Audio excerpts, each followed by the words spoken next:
The Saints always are pretty active at the start of free agency. They added Emmanuel Sanders right from jump, adding a veteran wide receiver, which clearly they needed. The Saints got aggressive in the draft as well, and they've re-signed several of their own players. They re-signed Andrews Pete. They redid the deal with Taysom Hill and, of course, with Drew Brees. And one of the things that's interesting about the Saints and teams like New Orleans, when you're as good as they are, and I'm not pandering, there's no team in the NFL that's won more games over the last 3 years than New Orleans. They went 11-5, 13-3, 13-3. They're 37 wins over the past 3 years, the most in the NFL in the regular season. We know all about their playoff misfortune, but in the regular season, the Saints over the last 3 years have won more games than anyone. When you have that good of a team, you typically don't have a lot of holes in the roster, which is one of the reasons that I was okay with them moving up in the draft and trading picks.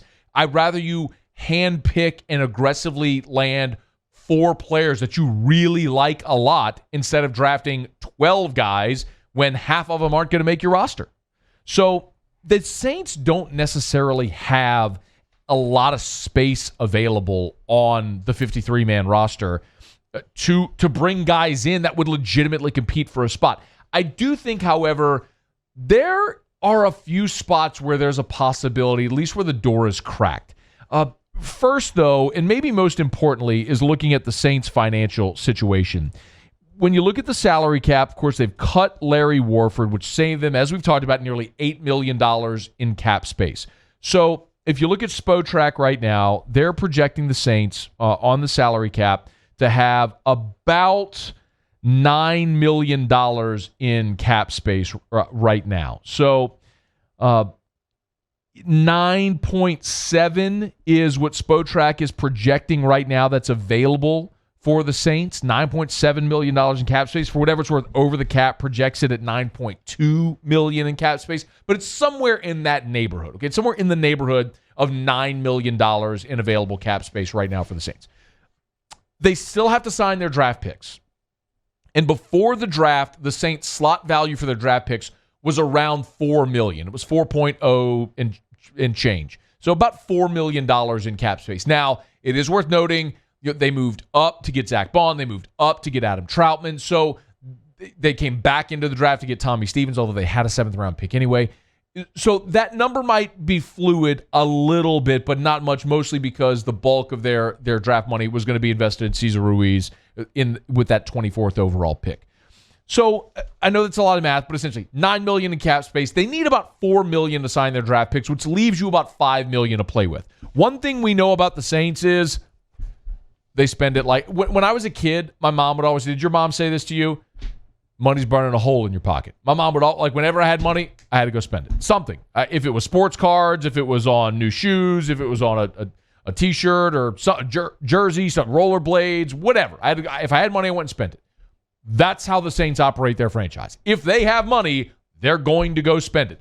If they don't have money, they're going to go spend it. They're going to max out basically on credit. They'll restructure deals to go get players they want.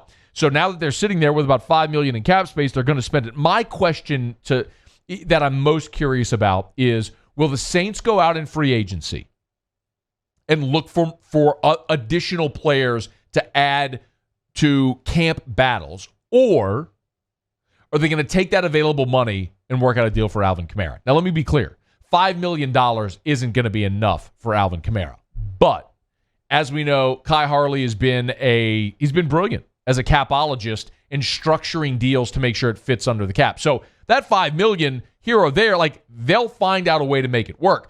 They could extend Kamara and have a small base salary in 2020, give him a massive signing bonus, spread that out, make it a back-heavy contract to where the salary cap number is light early and then grows later in the contract when obviously Drew Brees would no longer be on the roster and you'd lighten up that cap hit from the quarterback spot. So there's a lot of ways theoretically that they could do it. But if they have that $5 million available, thereabouts, do they go spend it on Kamara, which is what I would like to see them do?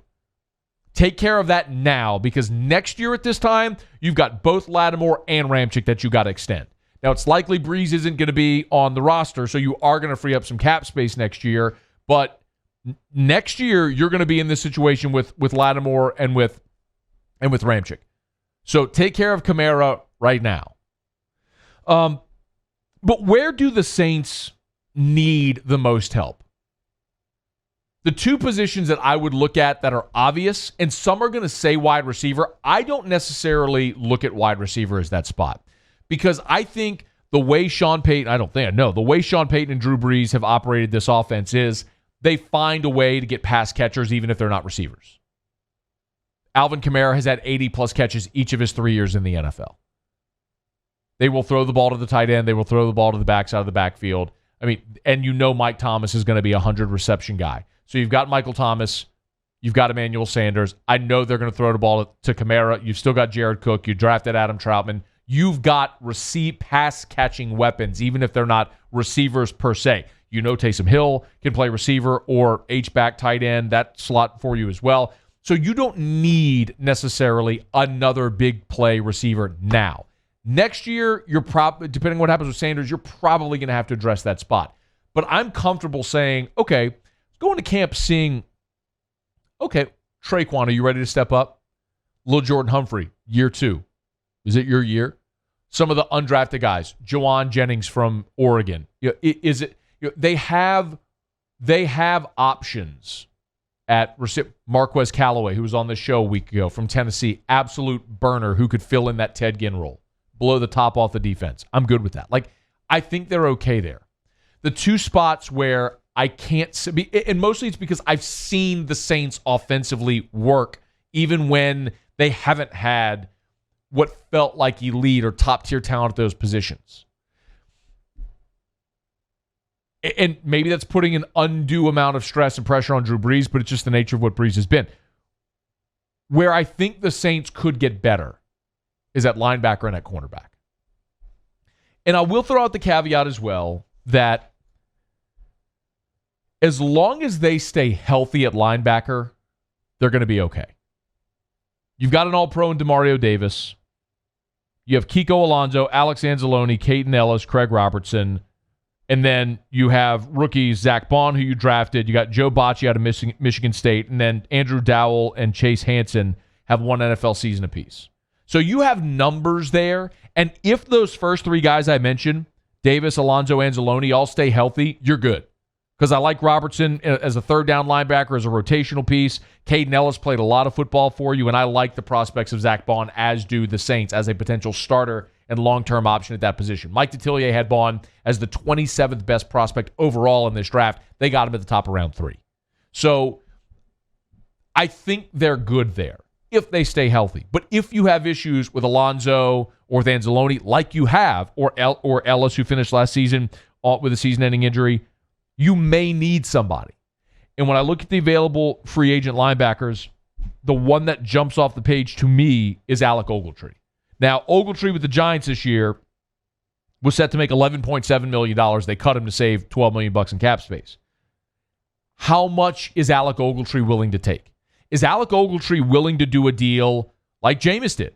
Maybe not at 1.1, but a deal at significantly less market value to have the opportunity to go win. And sometimes the market's going to dictate that.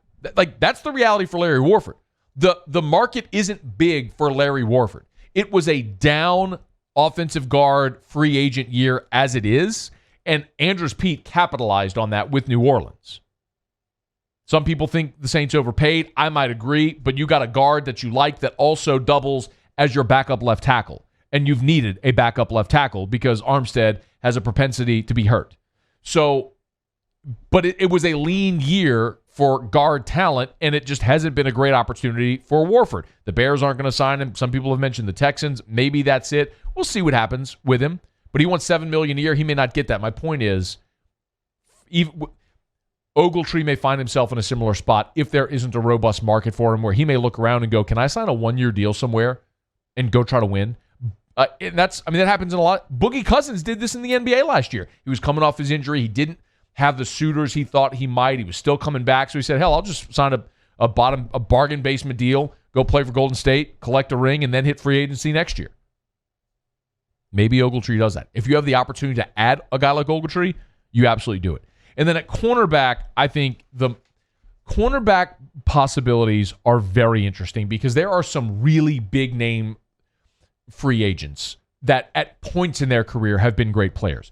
And Sean Payton, in his time in New Orleans, has done this. They've brought in guys who at one point in their career were elite level players, and they brought them to camp and quickly found out why they were available. Do you remember when Champ Bailey came to camp with the Saints? It didn't last very long. The Saints kicked the tires at one point on Edgerrin James at running back. Didn't last very long. The Saints signed Adrian Peterson and very quickly realized Alvin Kamara was the truth, and they traded Adrian Peterson. That may be the case with the cornerbacks on the market. Aqib Talib's on the market. Darqueze Dennard is on the market. I got to show you where the drop is, by the way. We got an old drop from Joe the Pro. We called Darqueze Dennard before the draft. Darqueze Dennard. It was perfect. You got to see if you can find it. Please see if you can find it. It's an old Joe the Pro drop. B.W. Webb, who spent time with the Saints, and Mo Claiborne is available as well. I mean, you have some guys who in their career have played really good football, who were at one point in their career really highly thought of. The interesting thing, though, is I think you can add any of those guys, and it adds a better level of competition to training camp. I don't know if any of them make the team, though. Last year, the Saints kept 6 linebackers and 6 cornerbacks on their final 53. Right now, as far as cornerbacks, they've got Lattimore Jenkins, P-Rob, P.J. Williams, Dietrich Nichols, who, by the way, I've been a huge fan of Dietrich Nichols his whole life. I mean, gigantic Dietrich Nichols fan. I've liked I've liked Dietrich Nichols forever. No, you haven't. Look, XFL, huge We debated how to pronounce the kid's name the first time we talked about him on this show. Neither here nor there. Keith Washington and Tino Ellis. So you've got 7 linebackers already on the roster. And cornerbacks, you kept 6 last year. So you don't need somebody else. But if you want to bring in someone for competition, you have that option. And then I would point to linebacker as well. I mentioned Davis, Alonzo, Anzalone, Robertson, Ellis. And then Dowell, Hanson, Bond, and Bocce. You got 9 linebackers already on your roster. You kept 6 last year. You don't need to add anybody else for numbers. But if the right player is there at the right price that can breed better competition in training camp, you do it. And maybe it's a guy like Ogletree. Maybe it's a guy like Aqib Talib. Maybe it's Mo Claiborne. Or maybe the Saints just burn through the money and pay Alvin Kamara, which is what I would do.